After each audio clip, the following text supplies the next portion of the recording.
Welcome to another season of Inside Michigan Basketball, and what an amazing start by the Wolverines. 13-0 so far this season, 10 wins by 20-plus points, 6 wins by 40-plus points. This is a team and a program blasting off before our very eyes.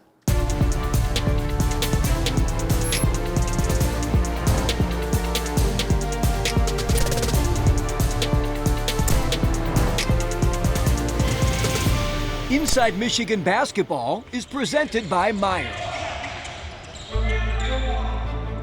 All signs point towards us being a really mature group, that we're not going to take anyone lightly. We're not going to make certain games bigger than they need to be, and now the target's going to be even bigger on our back. I believe our guys are up for the challenge. I know they're going to prepare to put ourselves in position to win on a nightly basis. Guys, remember shot fakes. They're going to jump at everything in the paint. Our eyes have to be up. They can finish, dunk on their head. If it's not there, shot fake it. Go through them. Let's draw some fouls, especially on these threes, guys. You shoot a three and they jump. Let's not avoid the contact. Let's go up and draw 3 free throws to get these guys in foul trouble. Offensive rebounds are stops. Offensive rebounds, every time you go get an offensive rebound, it's one more time we don't have to get a stop to get the ball back. Guys, we got to make them earn everything in frame by frame for 40, fellas. Frame by frame, whether we're down 10, up 10, whatever the case, we're playing good, solid basketball for 40 minutes. Let's go, Luke. Yeah, go. Number 24 USC came to town Friday night, a battle between the Big Ten's 2 highest scoring teams. The Wolverines bolted out to an 11-0 lead. Kick left baseline, Johnson goes up with bad intentions, a contest, but he reverses and scores anyways. Offensive board by Lendeborg, banks and scores on the left block. The Trojans settled down, Ezra Auxerre helping to keep SC within striking distance for a while. The 3-ball wasn't falling, but the 2 sure were. Sings one inside, Gale was forgotten about, thumps it down right baseline with 2 hands. Making 14 of 18 inside the arc in the opening 20 minutes. Faced up against Dine, shot fake, pivots, bang, scores! Late in the frame, Michigan with back-to-back showstoppers, part of a 15-5 run. Head up on a jog for Cadeau, no-look feed into Johnson, 2-hand hammer for Michigan. 41-26, Johnson stolen away from Marsh, who simply gave it to him. Cadeau, lean in, alley-oop, Johnson! Thunders it down! They led 49-31 at the break. If you like that lob, there were more on display in the second half. Lob it up ahead, Mara, alley-oop, Gale laid it up and in! Drifts to the right side, takes it, alley-oop up to Mara for an easy crunch. That one was silky smooth. Michigan may have struggled from deep, but Rez Johnson led an onslaught inside the arc. Cadeau, flip it over, Gale alley-oop, Johnson soars and stuffs for Michigan. It's back Johnson, straight on 3 for his career high, is good! 26 for Rez! A career-high 29 points as the Maize and Blue posted 26 fast break points and 46 points in the paint. Michigan with another lopsided win, 96-66, moving to 13-0, 3-0 in the Big Ten. We didn't make shots. That probably affected our defensive energy at times throughout the game. The shots just weren't going in. You guys were generating open looks.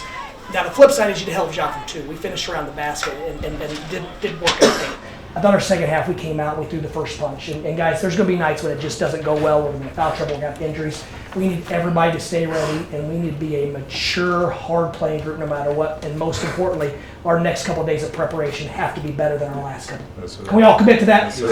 I definitely think we could have played better tonight. We had moments where we wasn't mentally locked in. We had bad mental lapses. We just can't do nothing about it now. We got to learn from it, keep going, and keep getting better. Career high 29 points for you on 10 of 12 shooting. Just talk about your night, especially with Mara getting in foul trouble. Just how it all played out for you. I kept finishing at the rim. They kept fouling, so I kept going down there. Getting contact, drawing the fouls, and hitting my free throws. USC did a great job of throwing different things at us. I think wasn't something that we were quite used to seeing at first, and I think we did a great job of adjusting to the game. Was able to kind of play off of each other. We got to a slow start. I mean, it's inevitable, especially with these holidays, these breaks. People having time off.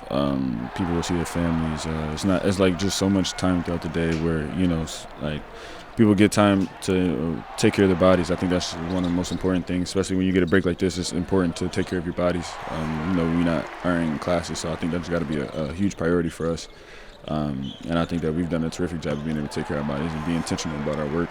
Just getting back into it, I'm excited for classes to start so we can build that routine back again. You talk about kind of finding a way. Is that something this team you noticed right away in it, or is it something that's kind of developed as the season's going on? Yes, definitely. From the start, from the first game of the season, how we just came out from TCU till now, how we just grinded the game out from possession by possession, just grinding out every possession, getting loose balls, getting rebounds, obviously rebounds. It's just doing the things that are necessary to win. I think we could win in many different ways, and we showed that, and I think that will carry on throughout the season. Up next, we chat with head coach Dusty May. Inside Michigan Basketball is brought to you by Meijer, proud supporter of hundreds of local sports teams across the Midwest. And by Michigan Medicine. There's a difference between an answer and a Michigan answer. With their win over number 24 USC, Michigan becomes the first team in the AP poll era to win 3 straight games against ranked teams by 30 or more points. Joined now by head coach Dusty May after another lopsided victory, a 30-pointer over USC. Coach, first of all, just kind of talk about it from your perspective, what you saw out there tonight. Well, I thought we played with good discipline on the defensive end, and early in the game when we were having trouble finding any flow and rhythm, our defense held it in the road, and then we were able to convert some turnovers, and we made a spurt just before halftime, which gave us a little bit of a margin. But overall, we played really well on one side of the ball. On nights you go 6 of 30 from 3, you have to be dominant in some other areas, and we were. We talk about defense, 12 turnovers forced in the first half, 21 for the game.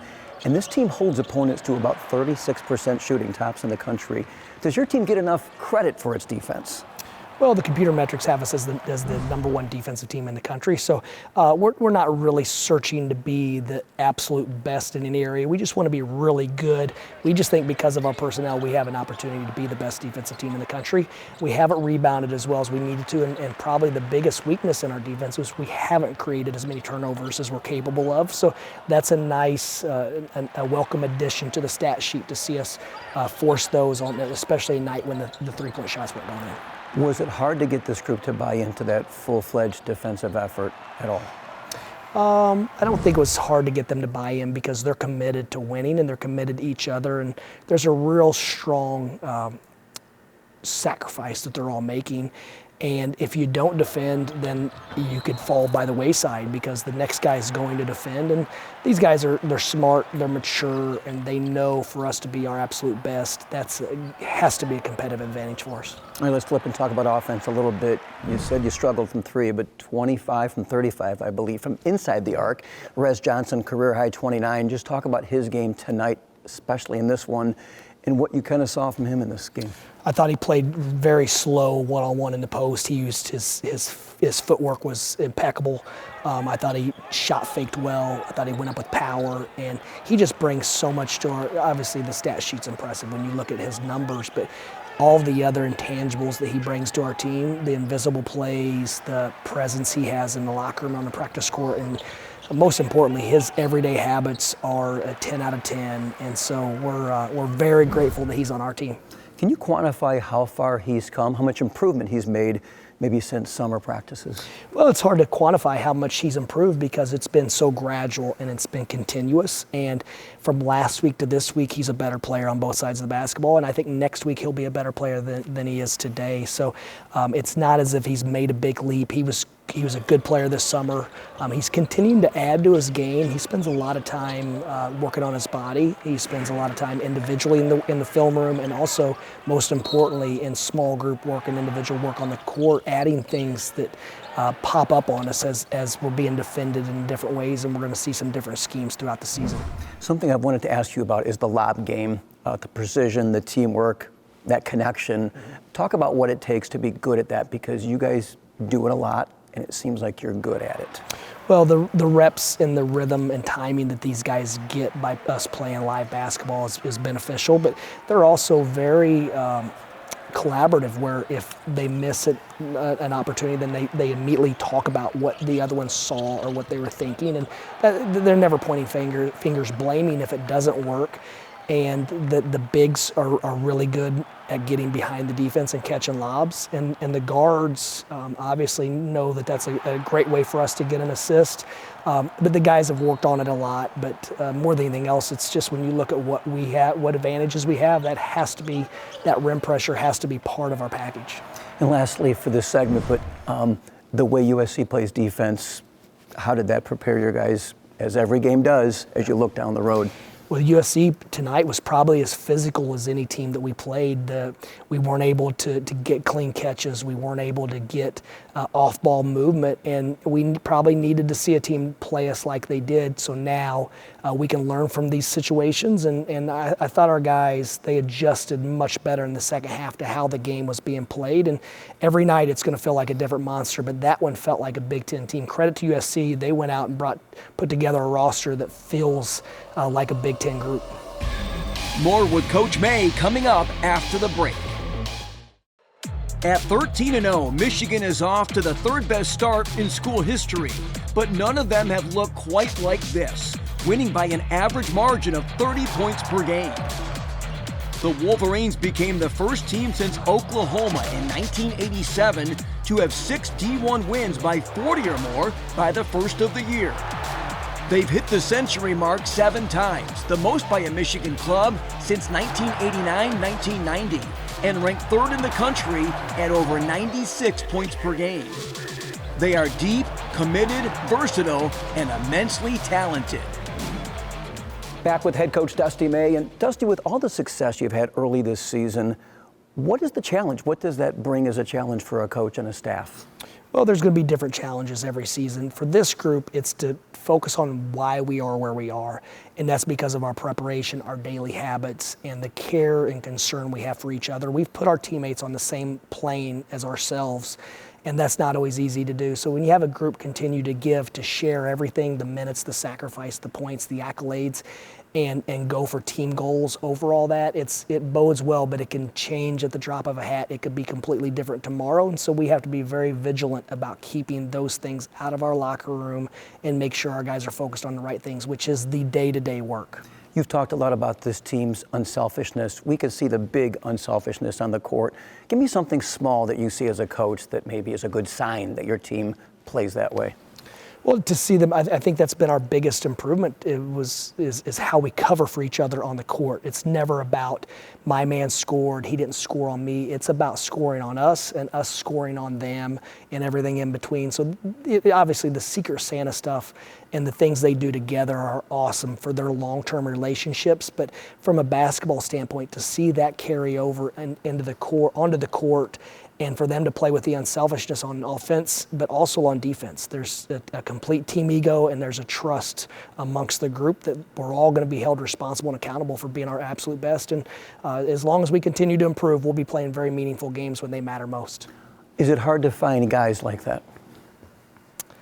Obviously, it's very difficult to find guys that are doing what our guys are doing.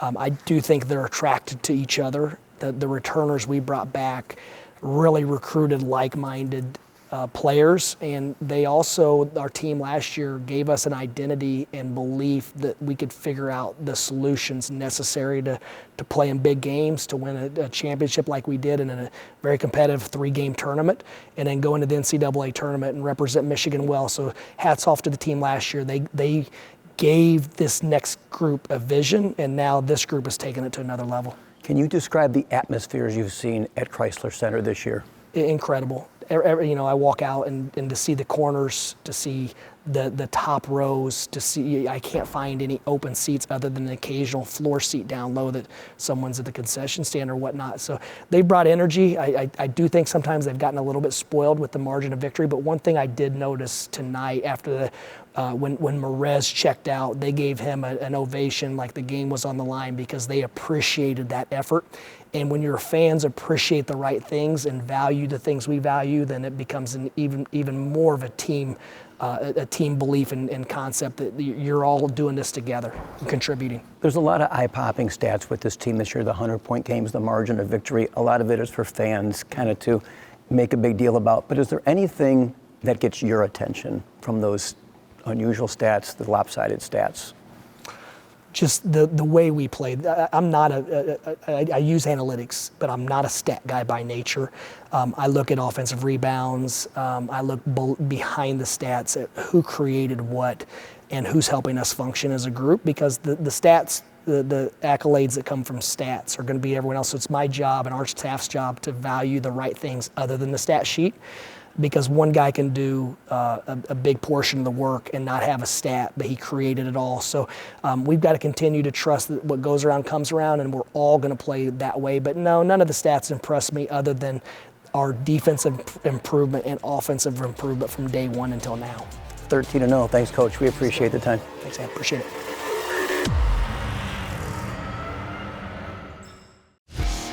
The women's program tipped off season number 14 under Coach Kim Barnes-Arico, ranked 13th in the country. Michigan won its first 4 games with a 50-point average margin of victory, including a 39-point win over Notre Dame at the Shamrock Classic in Detroit.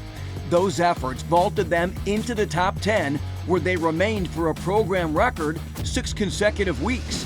The Wolverines erased a 20-point deficit at top-ranked UConn and nearly pulled off the upset before falling to the Huskies by 3.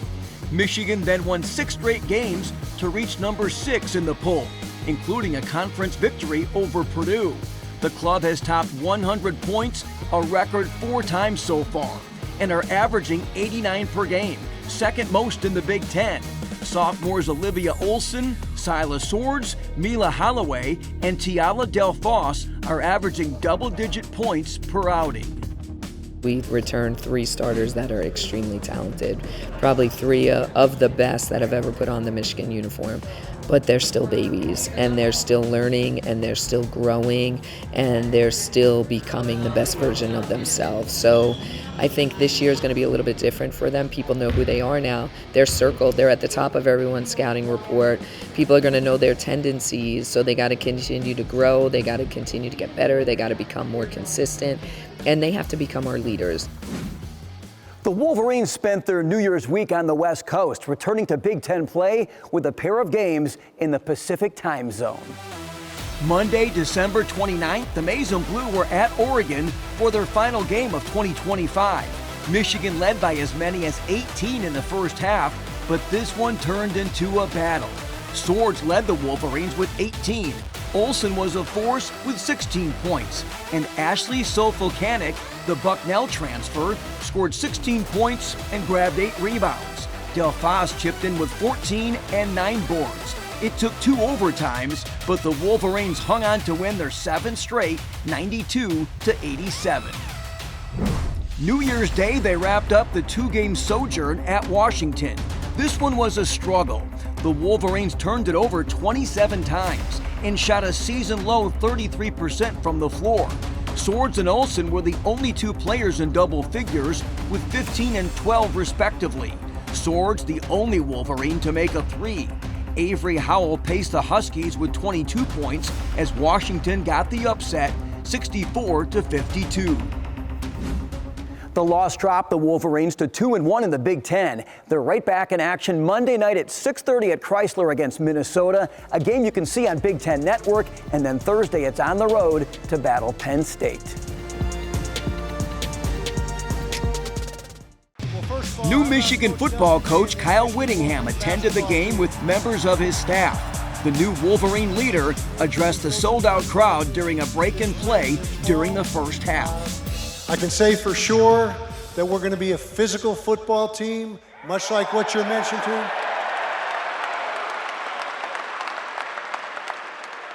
We're going to be an exciting offense. Coach Beck has done a great job everywhere he's been. Coach Jay Hill, our defensive coordinator. And I'll tell you right now, our goal every Saturday is to go 1-0. That's our goal here in Michigan.